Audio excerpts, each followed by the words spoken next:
And we're back with a little bit of base Lovin here. I've got this map here from Bradlee Bowers. Thank you very much, Bradley, for this one. This one is called Specialist Trial. Before we get into all of this, which is quite a large base to get into, it's actually got some nice, some of the actual environment has been preserved. The first thing I want to start with is just water. Piping is amazing in this base. It's just wrapping my head around it. I swear to God, I've opened this map 3, 4 times. I'm trying to wrap my head around all the twists and turns. I can't do it. I just can't. So I'm going to try as best I can. This here is a cool steam vent. There's two sources of water on the map, and it's just the cool steam vents we've got to go on. So this one here is being cooled by some wheezeworts, and we've actually got a, a heat deletion device here built in with an aqua tuner hooked up to a steam turbine. Gets this all down to about 35 degrees. That's what it's set to anyway. 30 degrees, sorry. What's the temperature sensor? Oh, maybe it's this temperature sensor. One or the other anyway. But this basically gets this water nice and cool, and then it's pumped out by this pump. This pump pumps down here, and follow me here. This goes into this end, goes all the way around, and fills up these tanks. These are basically storage tanks. Once they're pumped in here, you can basically draw on them whenever you want. Any overflow water gets sent over this direction. We can ignore this for a minute, but this all gets sent over here, and then gets sent out this direction. This goes straight up. Can't go down because this is actually a feed-on pipe, so it goes straight up here, all the way around. Down here we have a break off for the break room, so you can fill up the espresso machine, of course. This is the only espresso machine I've seen with its own dedicated, like, it's the first thing that draws. Coffee is very, very important in this base. But goes all the way down here and then hangs a right. This is actually a feed-on pipe because this one here is going to force on. Like I said, there's so many force on and offs on this. It gets really trying to keep track of where everything is. I don't know how you do it, Bradley. Just respect. I cannot manage this. This would drive me crazy. I'd never be able to figure out where I could tap on or off onto a pipe. But that feeds over here into the electrolyzer system. This one down here, it's actually got a bit of just regular pipe made of granite just to help spread out some chill into or give some pre-chill to the oxygen. And the ones up here are insulated. I think this is older and then a newer one, one or the other. But anyway, so this is where the primary water comes in. Now, this also, the gas piping, also done with a lot of overflows built in. So the hydrogen actually flows up here, and it immediately tries to take a left up to this end. If it can't, it tries to, I think it goes straight on. No, it goes to try to take a right. The right down here actually leads down to this anti-entropy nullifier, so it can actually chill down the oxygen. And then that oxygen basically leaves here quite chilly. What is it, minus 30 or so? And flows across towards the base. Though the temperature in here, you can see they put in metal tiles. Bradley put in some metal tiles right across here so that it dumps out any too much chill if there's too much chill in the oxygen. And then it goes across and gets spread out throughout the base. But one of the weird things here is there's lots of little exosuit docks everywhere. Like, look, there's 2 exosuit docks here, 3 more here. These are built-in little exosuit docks so that the dupes can work in here. But I think this is sort of inside the core base sort of area, but just areas that are going to be submerged in CO2 or hydrogen. I think these have been retired. These were probably, judging by the hydrogen, I'm guessing these retired ones were plastic Trecos. Now, that's the main oxygen supply, but you'll see here it actually branches off everywhere. It goes into the major exosuit docks. This is the main exit to the base. So that's the main exosuit dock over there, and the rest of the oxygen goes up here and gets spread around just through a few overflows. That was the last thing. Oh yes, and it also feeds into this little exosuit dock here, which has 4 exosuits and only leads into this area. This is sort of an ice biome that contains a lot of sleet wheat, stuff like that. A lot of wild food out here that's quite handy to be harvested. And even comes down here a bit, but can't actually get out of this area, so the dupes don't have any reverse way. Well, they have to go back through this exit anyway. They have no choice. Just a bit of forced control of where they can go. But that's the first water supply. Now the second water supply, apologize for the zoom in and out, is right over here. And this is pretty much the same thing. This is actually about to come off cooldown. I think it just came off dormancy. But the water in here actually gets cooled down by this heat deletion device up here. It's basically a crude oil cooling loop going through an aqua tuner. Aqua tuner pumps back up into here, chills this whole area, so any steam that touches that plate immediately condenses and falls down here. They even built in a large power transformer, so that this would actually cool the power transformer as well. And there's a bit of hydrogen because it happens. Now, this actually leads on off here, feeds into these two buffer tanks, and then goes into all of these buffers. This entire steam vent is actually dedicated towards this electrolyzer setup up here. And this electrolyzer setup up here just this feeds the hydrogen rocketry system. So you've got your standard issue tank of liquid oxygen, liquid hydrogen, and a couple of tanks down below. Though the hydrogen's running a bit low. I think a rocket just launched there about a cycle or two ago. Excess oxygen, of course, will be overflown down here and sent off this direction, and goes down into this area down here because why not pressurize everywhere on the map? I know I do it. Now that leads us to this little setup here. This is basically a really open style Draco farm. This is where all the Dracos come to get actually harvested. Though I think this here is if any of the eggs end up down here, the conveyor loaders actually pick them up. So if any of these Dracos down here drop eggs, they get loaded into these conveyor loaders. Actually, no, they don't. That's where the phosphorite and all that stuff gets loaded up and sent back up. Oh, I'm thinking of the... Yeah, but that is just an enormous open style Draco farm. You notice here the doors are actually open so the Dracos can actually wander in and out. But that just means you can get them into the shearing stations. Well, I don't think that's actually in a ranch, so I don't think they can be sheared. Also, you know those random bits of stuff you find lying around your base that you built ages ago? I'm pretty sure this was for capturing hydrogen and moving it somewhere else. So that's why this little setup exists with its own little manual generator, battery, gas canister filler, whole 9 yards. Okay, just to hammer home the absolute mastery of pipe mechanics here, I just want to point this out. This is where the hydrogen happens from the electrolyzer setups. They all flow in here, and then they try and flow into the two hydrogen generators. If those two hydrogen generators have enough hydrogen, it overflows down here and goes into this anti-entropy nullifier to cool the oxygen. But if that's full, it overflows over here, goes through this canister pickup, goes up over here, and in case there's any backups, if this ever backs up all the way to here, this hydrogen generator can delete it. And then it keeps going up here, and if it backs up to there, then that hydrogen generator will kick in as well. But wait. Then it keeps going on here, goes across this, over this side, and then tries to feed on here. Now, if it can't feed on here, it will try and go up to the top of the map, but we'll cover that in a second. But if it can feed on here, it'll go across, comes through here, zigzags through a natural gas vent, so it can actually chill down it drains the heat out of the natural gas coming out of this natural gas geyser, or gas vent. Then it comes through here, goes down, and feeds into two anti-entropy nullifiers. However, if they back up, and that's all full of gas, and it's doing all of that, then it overflows up here. Yes, this is the same hydrogen from the electrolyzer setup. It goes all the way up here and goes up to the top of the map to get fed into the the hydrogen production for the rocketry system. Whew. That's just the hydrogen from a couple of electrolyzers. That fried my noodle following all of that about.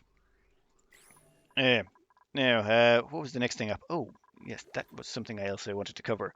It was this little sucker down here. So this is a volcano tamer, and it's set up on this copper volcano. But it's got a few nice little interesting quirks going on here that, unless it's activated, I can't actually see it. 1 second, I'll be back to you in a moment. Okay, so now that it's activated, we can actually see some of the genius that goes on here. There's just one really nice little feature I really like about this. This is the outputs from the steam turbine. So the steam turbine's outputs 2 kilos of water, but it's all sent across here, and it tries to force its way across this end. If it can't get across here, it just dumps down in here as usual. But the stuff that can go across gets stuck into a steel valve, or a valve, a flow control, and 1 kilo of water is sent down through these pipes. Now, if you put 1 kilo of water in pipes, it can't state change. So even though you can see here, this water is at over 100 degrees, it's 160, 170, it doesn't actually crack the pipes and turn to steam. It's one of the quirks of mechanics. If you put 10% of a pipe's volume, I think it's the same for for gases as well. If you take a 1 kilo pipe of gas and you only put 100 grams in it, and you cool it down to its liquefaction point, it won't actually crack the pipes and burst out. So this way you can actually recirculate some of the water that's coming out of these steam turbines, run it through here, and then dump it back in just pretty much instantly as steam. So it just sort of drops down, instantly flashes to steam, and feeds right back into the system, while simultaneously draining a bunch of heat out of here. Now, it may look a little bit large, but that's because there's 2 volcanoes feeding into this thing. Little bit of insulation right up here. Iron flows over the edge, drops down here. Copper flows over the edge, drops down here, and you've got yourself an iron copper tamer all in one, with a built-in pre-steamer super chiller here because that water flowing through there really helps drain a lot of heat out of that very quickly. Then you've just got a couple of timers set up here, so that actually drops down. You see that opened? Dropping that down there, and then a timer will open in about another cycle and drop it down the rest of the way, which means it has plenty of time to sit there on the plate and think about its life choices before it gets dropped down here. At which point it gets stuck in this for about a cycle. There's timers set up on all of these, and then it gets dumped across on the conveyor rail. And that conveyor rail leads off to, actually, let's chase that conveyor rail. I never followed it the last time.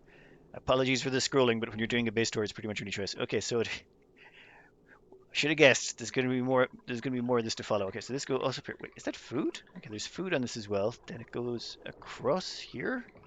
Then, wait, no, that's a dead end. I can't go that way. I'd have to go down here. Okay, okay, so it goes down here, right below this wheeze wart, which is chilling it out down. Like I said, there is so much. I can't keep track of all of this piping. It just leads to so many different places, and trying to figure it out gives me headaches.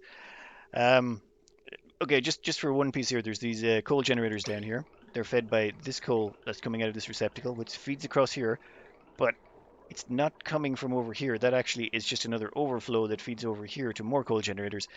This actually feeds up here and goes into these two coal bins, and I'm like, are they loaded manually? It's like, nope, nope. There's actually these down here, which are picking up the coal from down here from these little hatcheries and dumping them up here. Just everywhere there is just so much bending and twisting of piping that's all linked together in a way that actually works. Eh, Let's have a look here at the water sieve section. Okay, but before we'll do space in a minute. It's just some of this water sieve stuff. Oh, yeah. Remember at the start of this, I was on about this piping section up here. This is the central water. It feeds down in here, and then there's this overflow down here that we'd come back to later. Well, this is the come back to later bit, where it comes down here. This clean water comes down here, feeds across here, then goes into here, dumps across here, down here, feeds into two carbon skimmers, goes straight on here. And by the way, any clean water that comes out of here will get split up between going this direction, which helps feed onto that water, or split up across this direction, which feeds across to another section. There's so much. And then it goes down here, all the way down, feeds into another couple of carbon skimmers. Also, there's another water sieve here. So after these carbon skimmers skim the carbon, the polluted water gets output and then dumped right back onto this line here, which feeds down to this oil well over here. But before being fed into the oil well, this stuff actually goes around in radiant pipe, so it actually drains all the heat out of the area because this stuff is actually pre-chilled already. Drains the heat out of the actual natural gas coming out of it before going into the oil well. I think this was done as a pre-later mod because, yeah, they've got the telltale signs of a little bit of water that escaped in there. We've all had that. Everyone's had that one. It'll work fine for about 4 or 5 games, and then one game you'll get really good about your water, and then all of a sudden this will break, and you'll be going, why? This has never happened before. Now, next up, we've got these rooms down here are all just basically carbon skimming rooms for slicksters. All the slicksters are down here to actually skim all the carbon, and there's a lot of them. I think there's like 20 per room. Yeah, there's 18, 5 critters there, 1 critter there. That one's up to 20 critters. They're basically getting stocked up. This is not technically a room, unfortunately. It's a little bit too large, but it doesn't make a difference. It's just been used as a drop-off, and the critters will still consume. It's about 20%. They'll come up as glum, which reduces their metabolism a bit, but you just make 5 of them instead. And then we've got a whole bunch of incubators over here to start to actually increase the population. But you might be looking at these gas tanks thinking, okay, that's a whole bunch of natural gas. Nope, that's sour gas. I think someone got caught with an awful, awful, awful, awful, awful, awful, awful, awful, awful lot of sour gas on this map. That is just so painful. But it's all been tidied up, put away nice and neat. At some point, I think that will be vented into space, or fed into a sour gas boiler if they get around to it. You never know. You might find a use for it. Now, next up. Now, over here we've got your standard issue petroleum boiler, boiling up lots of petroleum. And by lots of petroleum, I mean lots and lots and lots of petroleum. That is just insane amount of petroleum right there. I have no idea how it's actually getting in there. That vent should be overpressurized, but for some reason the petroleum keeps leaking in. I have no idea. I've seen this happen before as well. I have no idea why it happens. It shouldn't be possible for it to overpressurize like that. But there we go. Then it actually continues on up here. and feeds into these are actually producing steel, so they're set for iron to steel constantly. You notice there's quite a lot of steel on here. 93 tons. Respect, that's a lot of steel, especially by cycle 1100. Now, let's see, this actually feeds on across here, and any of the hot oil that comes out of here will get dumped in. Actually, how hot is that going in? 100 going in, so it'll come in here, pass through the steam turbine room, basically just to bleed off any heat. There's not a lot of lime left on the map, so they're waiting for eggshells, basically. That feeds up here, all the way up, and we actually get to the power brick. Now, just to make things even more confusing for me, this thing is automated like crazy. Yes, I spent a while trying to figure this out, and okay, I'll try and explain this in what I think is going on, but I have no guarantees this is exactly what's happening.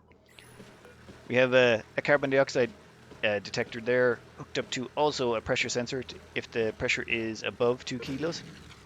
So these are hooked into an AND gate. If the two of them agree that the pressure in here is too high and there's carbon dioxide, then it sends a signal down here that gets put into a NOT gate that tells basically these to turn off.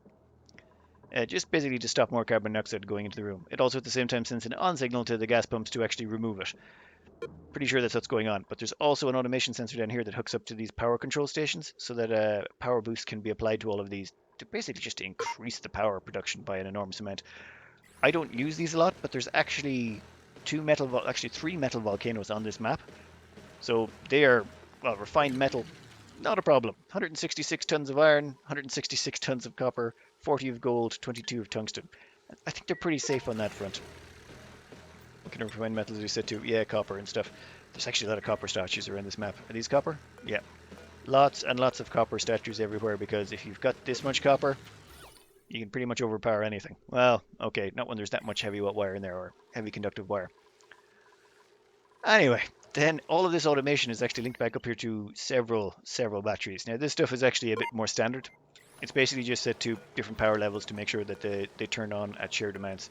I believe the petroleum generators and the natural gas generators, that's those two there, the petroleum and natural gas, they're both set to turn on at the same time. That actual petroleum one comes down here and links into a second AND gate. It also is related to this AND gate that turns on the petroleum generators when the time is required. Very nice little system down there. Now, let's actually have a quick look at the main base.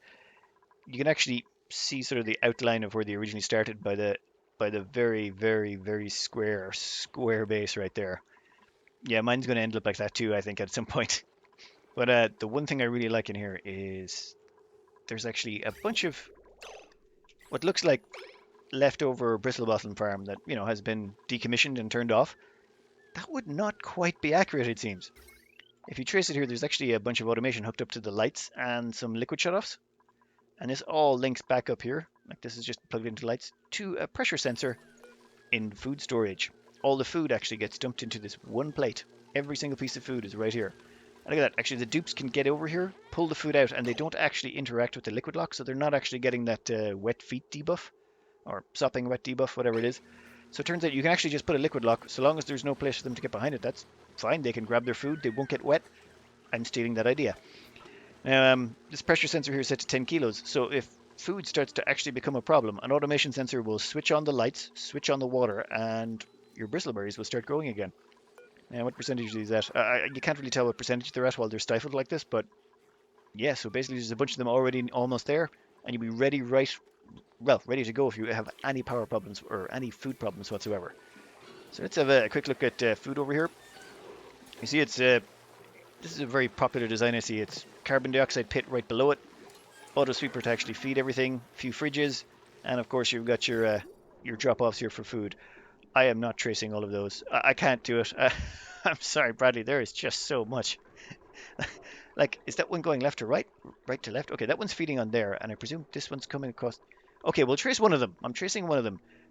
That feeds on from both directions. So, okay, we'll follow that one because there's food coming from there. Oh my god. Okay, so this one's coming from over here, which goes down here, which goes over here, passes through here. Okay, so this is the Paku tank. So this is where the leftover Paku go, and whenever they die, the auto sweepers pick up the meat and send that right over there. We'll trace one more. This one goes down here, and this goes over to here, which I presume is eggs, or is it just meat? Ah, no, that's it to meat. These slickster farms are quite nicely walled in. So actually, let's get the shipping overlay. So anything that drops in here basically gets dumped into the conveyor loaders. Nice and convenient little system. While also being placed right adjacent to the metal refineries because you really don't care if it gets a little warm in here because these slicksters like the heat anyway. Now, just before the space biome, let's have a quick look at this copper volcano here. This copper volcano is... this was confusing me quite a bit. This actually... Bradley's very short on power on this map, as in they have one oil well, one natural gas geyser. Try and imagine living that way. I know I see people browsing around looking for map seeds that have lots and lots of natural gas geysers and things like that to help them out. So try and imagine being stuck with one natural gas geyser over here and one oil well over here. And that's it. That's your only sources of power, barring what's already on the map. That's pretty rough. So they've got a mix. They've had to diversify into, or badly had to diversify into coal, natural gas, petroleum, and solar, and they have to recycle all the power they can get just to scrape by. This is very, very power tight map, very power tight. But you'll notice all of these steam turbines over here, the ones that are hooked up to all the volcanoes, they're all hooked into the main power spine. In fact, pretty much everything, every steam turbine everywhere, like there's a steam turbine over there, all of them, there's a couple of actual coal generators plugged in, two more steam turbines down here. All of them are actually plugged right into the main grid just so that they can get more power and just to keep everything afloat that little bit longer. Because this is a very power starved map. If you're looking to try and figure out how you can deal with power starvation, this is just a perfect example. It is scrimping and saving everywhere and plugging every single tiny piece of power back into the grid.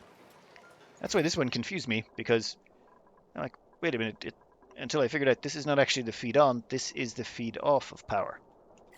So what's happening here, this whole thing is actually powered by one coal generator up here. There's a coal generator up here that, fed by an auto sweeper, of course, but that coal generator actually provides the power to down there as far as I can see. So that power, this smart battery, of course, auto sweeper is powered by the coal generator, goes down here, feeds into a few batteries, a little bit more automation, and a hydro sensor for some reason. Yeah, oh yeah, that was to actually vacuum out this area.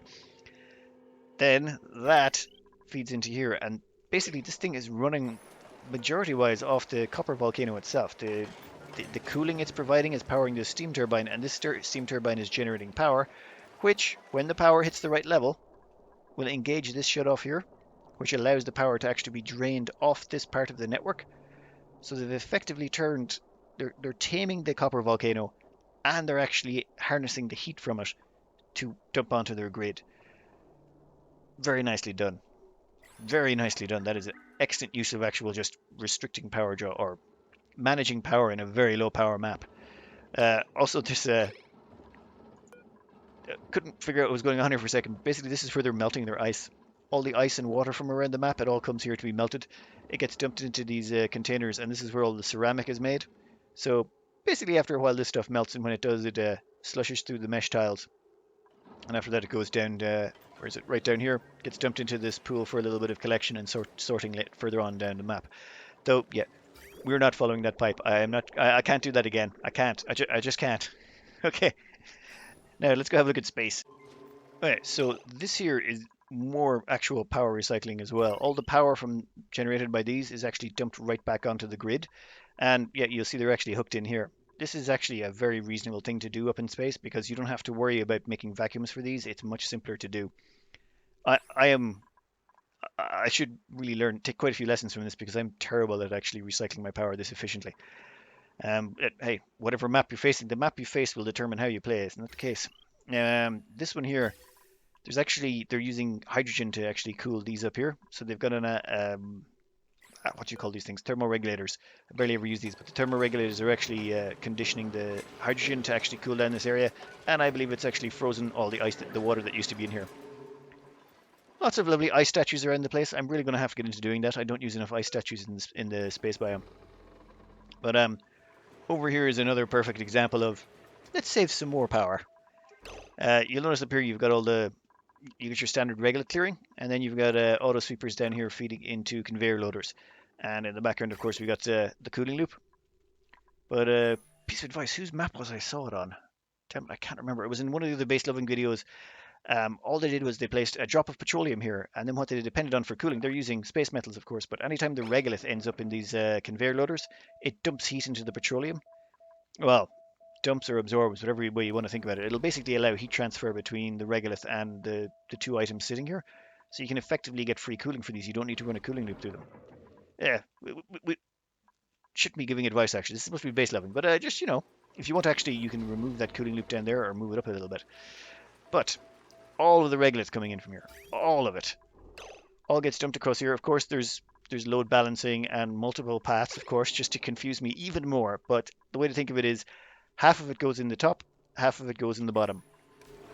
And then what we have here is basically more power generation. Like I said, this map is power starved. Gotta think smart. So this is all plugged into this grid here. And this is basically, well, all the regolith gets dumped in here, it gets dumped in these corners. Then after it's dumped in there, it gets transferred into the conveyor loaders. And they're set up to temperature sensors so that until the temperature goes below a certain amount, they won't actually activate. And because they won't activate, they won't exit empty. But yeah, once the temperature in here hits a certain amount, it can be emptied out and utilized. But in the meantime, squeezing every single last bit of thermal energy out of them just to make sure they can get as much power onto their grid as possible. And I mean, let's see, let's grab the, look at that for power draw. Bear in mind, there's a lot going on in this map, and they've managed to support this much power draw. They've got one natural gas geyser to work with. I mean, and one oil well, and that, very impressive, very impressive. Just a quick glance at the base before we go through the last two things, but this is just standard issue beds, all metal tiles all the way across the floors. Nice decor setup. All of these though are just single rooms. A medical center. You're far more prepared than I ever am. A little recreational room, of course. But where was it? Yes. Molecular forge right in your base. I am way too lazy to do that. I never had enough space. I should really do that though. And these, I do like this actual power spine going along the side. Also, since this is the main exit, this is the main transport tube grid that goes up and down the map. And all of the food here, a lot of it seems to be coming in wild. Like there's lots of pepper bread and barbecue going on, but most of the pepper bread is actually coming from just wild sleet wheat from the around the map. There's no actual pepper bread farm that I could find, or well, that I could see. Sometimes you can't find everything on a map when you look around this way. But yeah, lots and lots of wild sleet wheat everywhere. Running 15 dupes on a map like this on just wild sleet wheat, perfectly doable. Also, that is, whoa, I had no idea carbon dioxide actually pulled up to 2,000 kilos. You learn something new every map. That is a lot of carbon dioxide. So you're literally freezing all the carbon dioxide in this area. Huh. You know, you could feed that to slicksters and actually, you know what? Yeah, there's slicksters that we do. Also, lots of wild pepper bread everywhere. Preserving the local food, the local wild food. Perfectly good choice, sir. Now, but I did find something. I found something horrifying. You're not even going to believe me when I show it to you. It's one of those little sneaky breaky things that catches up on you. A piece of fossil. It managed to escape your absolutely scrupulous scrubbing of the oil biome. Don't worry, same thing caught me, except it was a much larger vein. It spawned on the opposite side of the abyssalite. But yeah, those 250 kilos of fossil sitting there mocking us. And last but not least, what is it? Let's have a quick look at the power overlay here. Damn. Okay, that is okay. Not so neat. I feel bad, but that still is ridiculously neat. Like, look at that power spine going right up there, and then the right hand turn over here, sort of to hook into the second power grid. That's where the actual power plant is. Very nice base. Thanks for sharing that, Bradley. Bradley graciously agreed to let me put up the save as well with this, so there'll be a link to the save in the description if you want to actually download the map and have a look around yourself. Highly recommend that. Very nice map. Also very well done. You are really power starved in this map and you managed to do it really well. 15 dupes, you've got 2 rockets running and too much zoom. 2 rockets running and everything going perfectly. In fact, you even got doubly hurt by the biomes out here. If you look out here, niobium, obsidian and abyssalite, complete pointlessness. Niobium and isoresin, isoresin. You'll notice there is absolutely no fullerene. To get any fullerene so that they can so that Bradley can make supercoolant, they have to go out to the 40k planet. 1, 2, 3, 4, 5, 6, 6 dud planets until they can get actual fullerene. That is rough. And just to add insult to injury, they don't have a gas giant that's bad. They don't have a gas giant at all. I got to admit, Bradley, you got really hurt on this map, but you played it like a champ. Very well done, sir. And thanks very much for sending it in. And next up, This map was sent in by Valendr0s. Thanks very much for the map, Valendr0s. And thank you for terrifying everyone who's watching this because this base is okay. Let me explain why this map is terrifying. Let's look up here and let's just check, say, this side right over here. Now you see you've got your standard dish, your solar and all that, some rocket silos. But if you measure from, say, here to here, that's what, 51 tiles? Yeah, okay, so we'll go over this side over here to the complete opposite side of the map. And oh, it's a bit hard to actually do it with this, but like I'll measure from there to, was it there? Basically, I've measured each one of these each side. They're identical. This whole base is completely symmetrical up here. So if you look, this here is the exact same width as this over here. Two rocket silos, two rocket silos. This is the exact center point of the map right here above this. They made a perfectly symmetrical rocket silo setup with perfectly symmetrical everything. Excellent. You've just terrified everyone into never sending me a map again unless their base is absolute perfection. Thank you very much, Valendr0s. Thank you very much indeed.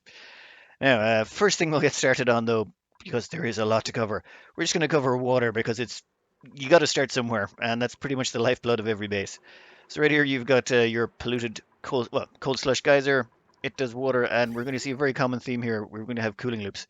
Okay, I'm going to actually play this, but I'm going to play it at slow speed. This has already crashed my PC once. There is a lot of cooling loops going on around here. So this cooling loop goes through here, pops up through an anti-entropy nullifier, and actually goes down here to cool this area. So they're using the cooling from this slush geyser to cool down this steam turbine and actually cool down the liquid down here for final stage cooling on their copper volcano. Speaking of which, they have 139.7 tons of copper. Also, this map is 4,919 cycles old. This is a mature map, but we don't mind a mature map here at Base Lovin. We love all maps equally.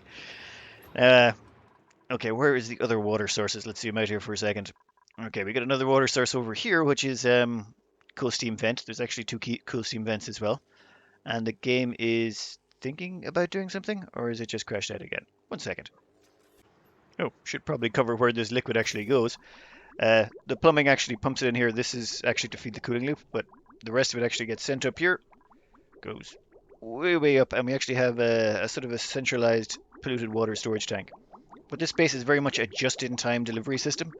So there's not huge tanks, huge buffer tanks. Like for example, that's the petroleum tank over there. So this is the polluted water tank. Very small polluted water tank. Very small, very small storage tanks in general because this is a just-in-time base, which is very impressive. There's no worrying about things running out. You've got the resources. It happens. Now, this is a cool steam vent tamed by steam turbine heat deletion, but just a sort of a diagonal or a vertical cooling slice right here. And even more cooling loops because there is cooling loops everywhere.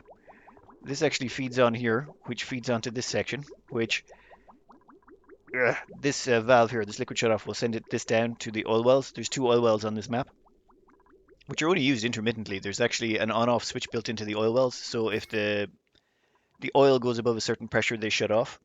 So instead of actually just pumping it all out, they have enough water, they don't care about getting any more of it. Now, this goes, if it can't get onto there to go actually down to the oil wells, it actually goes across here, goes all the way up.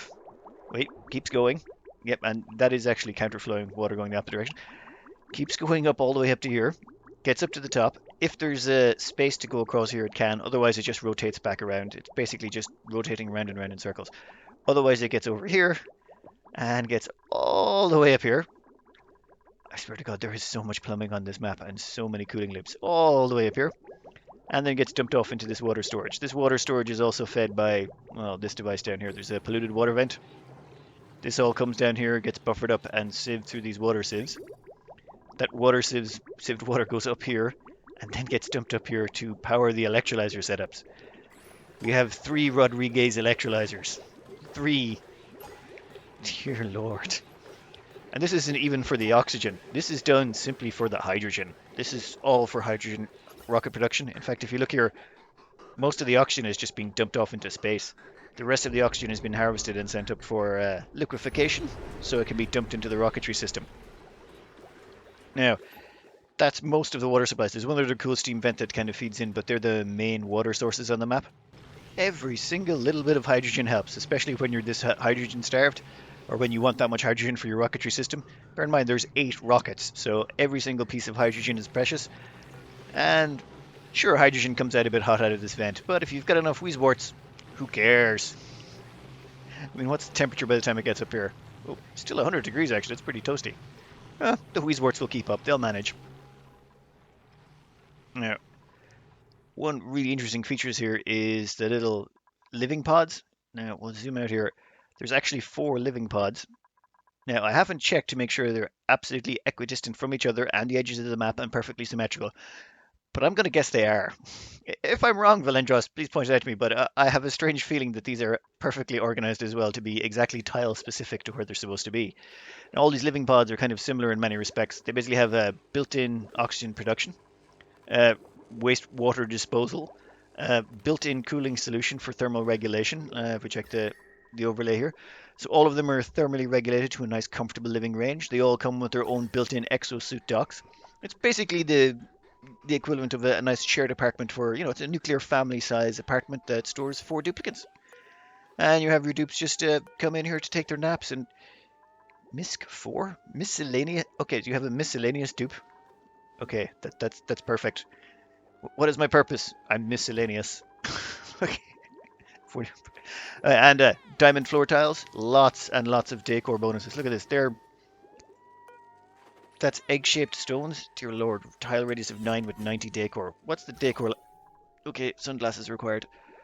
Whoa. Okay, so decor exposure somewhere in the ridiculous levels. Let's check this here. Decor. Average decor this cycle, average decor last cycle. My sweet Jeebus. Yeah, you've got decor covered, I think. Yeah, these dupes are gotta be maxing out on morale. Let's have a look at the morale section. Yeah, all in the 40s. Yep, that's solid right there. Solid, rock solid. But I like this little design because they're set on 2 different schedules and they've got 2 bathrooms, 2 sinks apiece. You even got showers as well, so it goes the whole way. Look, little built-in massage tables, whole bunches of metal statues. But there's basically 4 of these set up all around the map. Dupes come back here at night to sleep, rest up. The only thing that comes in externally is food. Now, you'll see there's actually a fridge, a powered fridge, holding barbecue. So these things are set up. The dupes can go to the centralized kitchen to pick up their food and drop it off there. Now, if we actually check, where is the... Second, I'm going to go grab the kitchen. Yeah, yes. Kitchen. Entire thing built inside an actual chlorine environment, just to make sure that nothing bad can happen. Also, there's a lot of automation going on. Well, not so much automation. Okay, this is the automation overlay. And this is the actual shipping overlay. So there's a few things going on here, but I'll try and cover it as best I can. We've got your farm, sleepweed farm down here, peppernut farm up here. We're not going to cover meat just yet, but what you'll notice here is there's a weight plate here set to 100 kilos. If this detects that the weight of that goes below 100 kilos, as in we have less than 100 kilos of peppernut, automation signal is sent down here, and the automation signal is set to open the door so that they can actually start managing these crops down here. Basically means you don't harvest or farm peppernuts until you actually need them. Exact same thing is done with the sleet wheat. Sleet wheat won't turn on until the amount of sleet wheat goes or sleet wheat grains goes below 100 kilos. At which point it comes down here, turns on the auto sweepers, opens the doors, and farming of that can start again. Pretty sweet way to set it up, if I may say so myself. Now, this one confused me for a bit how these worked because there's like a lot of automation going. Well, not a lot of automation here, but a decent amount of automation. What happens is these pressure sensors here detect when there's 35 kilos of stuff on them, and there's some other things going on. But the simplest thing to do, we'll compost this. So if I compost the pepper bread, you'll notice there was pepper bread on this plate, and that pepper bread was what was sending an off signal to turn this off. And there's actually a reset switch here that checks every so often to see if this should be reset or disabled. And it detects if there's enough pepper bread there. If there's enough pepper bread still on the plate, it will tell it to actually, no, stay off, we've got plenty of pepper bread. So the way it works, this fills up with pepper bread. Once it's hit 1,000 kilos, no more pepper bread can be made. And the pepper bread is actually all dumped over here into these two, well, the barbecue and pepper bread is sent over here. And dupes come here to pick it up and drop it off to the 4 pods on the edge of the map. Now, the only person allowed in here is the cook, and no one else can get in here to get access to these ingredients. Very, okay, stupidly organized. That is just, I could not come up with a system like that. That's super impressive. Anyway, yeah, so automated turning on and off of farms and automated cooking to only cook the correct amounts. If you notice here, there's about 2 million calories worth of barbecue, and well, there would be 2 million calories of pepper bread if I hadn't actually composted that stuff. And here comes, who's that? Miscellaneous 4. Miscellaneous 4. Okay, you're going to have to give me a comment on why you've called them miscellaneous. Yeah.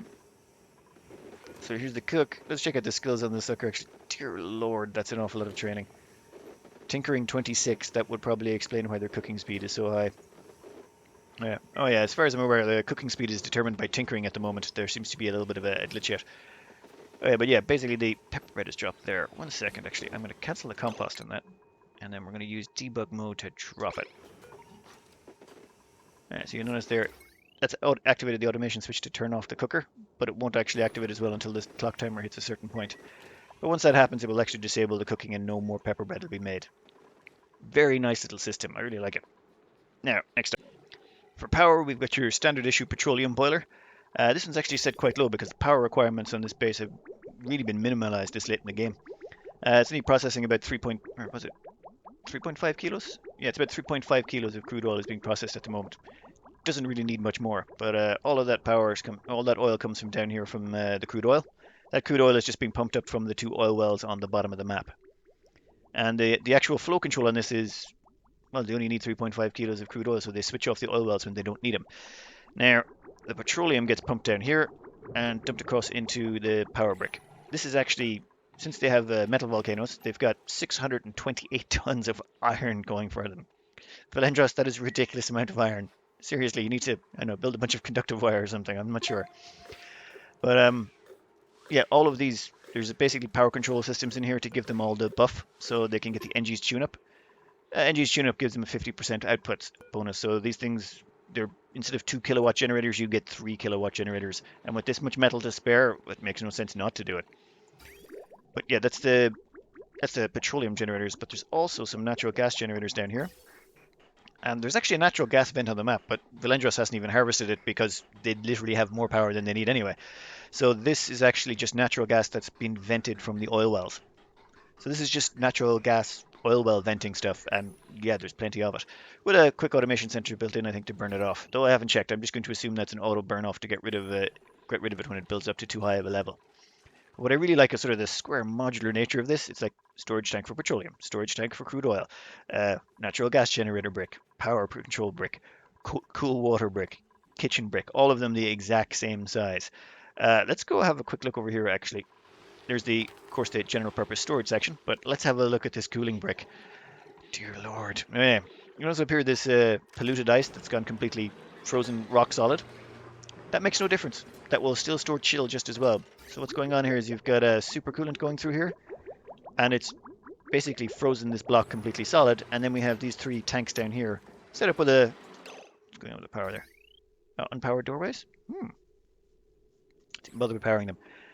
But basically you've got 3 different tanks that you can set to different temperatures. Basically when they need more chill in one tank, they just close the doors, and if that's all they need, they open the doors again, basically creating a vacuum so they're not drawing any more chill than they need.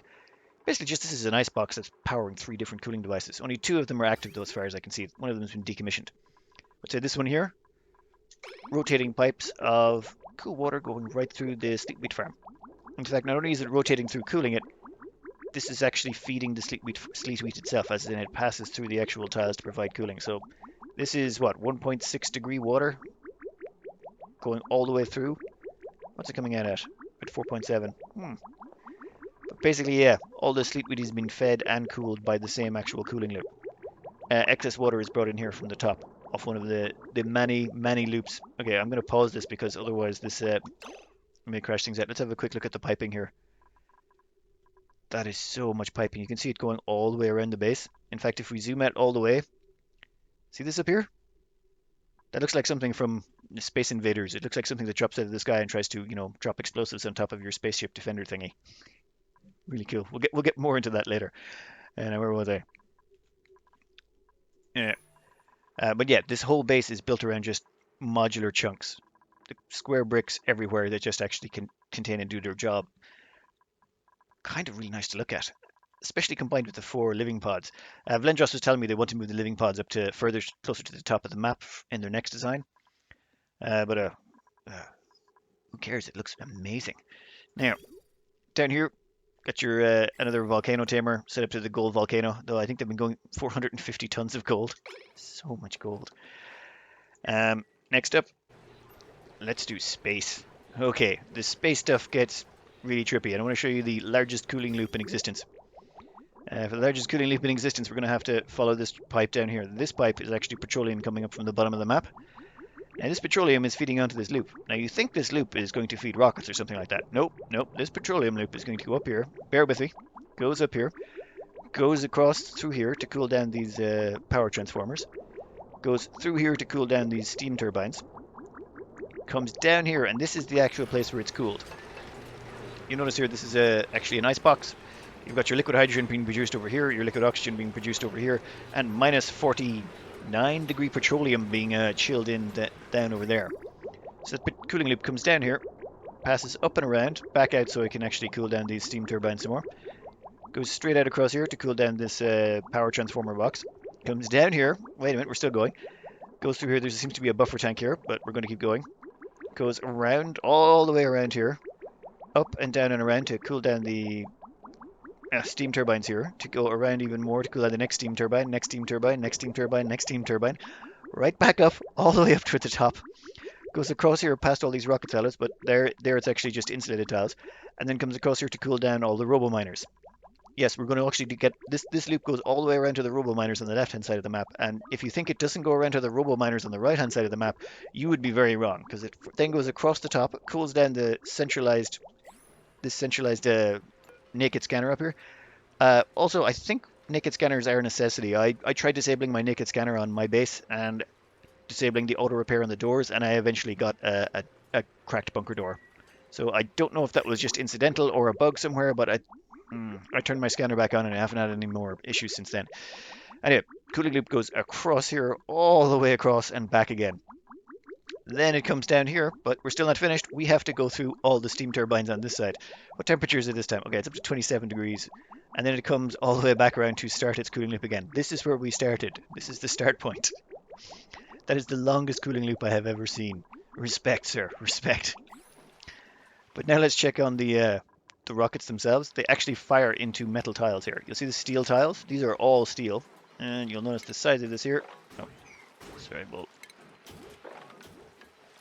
There you go. So all the heat from the rocket exhaust goes through here. It's all absorbed into these metal tiles. And we have plumbing that goes through here. So, how can I explain this?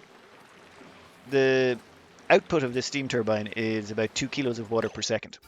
That 2 kilos of water per second is coming out of this nozzle right here, which comes down here and it gets split out. Half of it goes this direction, half of it goes this direction, and gets fed into these actual valves. These liquid valves are set to 1 kilo apiece. And as we saw on the last map, 1 kilo of water cannot actually boil or can't state change inside a pipe. So the 1 kilo of water comes up here, rotates through the metal tiles, and comes back down again before getting dumped off in the steam room. Same on the opposite side, mirrored up here, because it has to be absolutely synchronous or mirrored on each side. Symmetrical. Sorry, that was the word I was looking for. And then gets dumped down in here. Any excess that can't get passed through, just in case there's some glitch or bug in the pipes, will also get dumped in. But that basically pre-boils the water, so the moment it gets in here and it hits the plate, it instantly boils. And then just for extra fun, there's a bunch of a hydrogen cooling loop that takes the exact same route, going around draining all the heat out. This makes sure that all the tiles in here, all down to 100 degrees, keeps all the rocket silos nice and chill. And this is set up for every single one of them. Each one has its own dedicated steam turbine heat deletion device. And each one of them is hooked into the main grid that also hooks into the solar. Absolutely beautiful. Exact same thing mirrored on the other side. Exact same designs. There's actually 8 rockets, 8 steam turbines, 8 sets of heat deletion going on. Actually, that should be generating a bunch of heat right now. Let's have a look. And there you go, you can see the water in here is getting nice and toasty. Dear Lord. That's going to be generating a lot of excess power. Actually, let's grab this here. Okay, so the base is showing. That's an amazingly power efficient base. I mean, look at that, 8-9 kilowatts of power draw. I really have to get my power draw under control. I tend to throw power at everything, but this is just a perfect example of minimizing power draw and just harvesting everything. So that is an enormous amount of steel. How much steel are we looking at on this map? Manufactured materials. Steel, 19 tons. Never mind, you've got plenty of steel. Normally, with a base this size, I would spend forever trying to explain how everything is interconnected. But this base is just so modularized that it's so simple to explain. I mean, I've covered most of all the features of this base, and it's just so simplistically laid out that you can follow it just so easily. I mean, okay, so one thing I didn't cover was say this centralized water filtration system. You've got, of course, two water pumps down here pumping up water, 10 kilos apiece. Each one of these sieves can handle 5, so it splits up, and this one half does one side, one half does the other, composts above it. Done and dusted. Clean water from each one goes straight up here and gets dumped across the top into the clean water tank. How hard was that to explain? This whole base is just laid out in such a format that I can't actually. It's too simple to explain. Living pods, production, rocketry system, done. Now, the only thing I could find that wasn't completely symmetrical was there's a telescope over here and there's no telescope over there. But yeah, you only need one telescope, so I can't really fault you for that. That's nitpicking. I can't even nitpick that. That's just damn. Anyway, I'd like to thank Valendr0s for this map again and for scaring everyone into never sending me another map again because they can't compete with this. But yeah, don't be scared if you want to send me a map. We don't judge here at Base Loving. Tall, thin, 100 cycles, 5,000 cycles, fat, skinny. We don't care. Whatever it is, we like taking a look at them and actually figuring out the little quirks of every base. My, my father was a carpenter, and me and my brothers used to help when we were younger. And my brother explained it best. He said you'd spend 10 hours doing a job, but you'd spend 3 of those hours actually fixing one tiny little piece somewhere just to get it to work right. No one would notice it, of course, because if you did it right, it worked right. But that part was the most important bit, and that's what I like to hunt down on bases. But this one is just there's there's no finicky bits to be done. It is just efficiently organized, very strict. I mean, I'm not saying you're a serial killer or anything, Valendr0s. Not at all. What I'm saying is you have a very, very organized mind. This is just damn. Anyway, big thanks to Valendr0s. Big thanks to Bradlee for their map as well. Both of the map saves, they've both agreed to let me put up the map saves of this. So you want to download them and have a look, go for it. Word of warning though, some of the maps, the longer a map goes, they do become bigger and harder to load. So this could take a while to load up. Even on my computer, it's struggling quite a bit here. And I upgraded recently. And even then, I had a crash out at one point. And the meteors start to fall. Yeah. But I hope you enjoyed these base tours. Big thanks again to the people who sent me them in. If you want to send me in a map, just go check in the About section of the channel. There's an email address in there. Just fire me off a map. I'm a bit slow about getting around to things, but I will take a look at them eventually. And thanks again, and I hope you enjoyed. I know I did.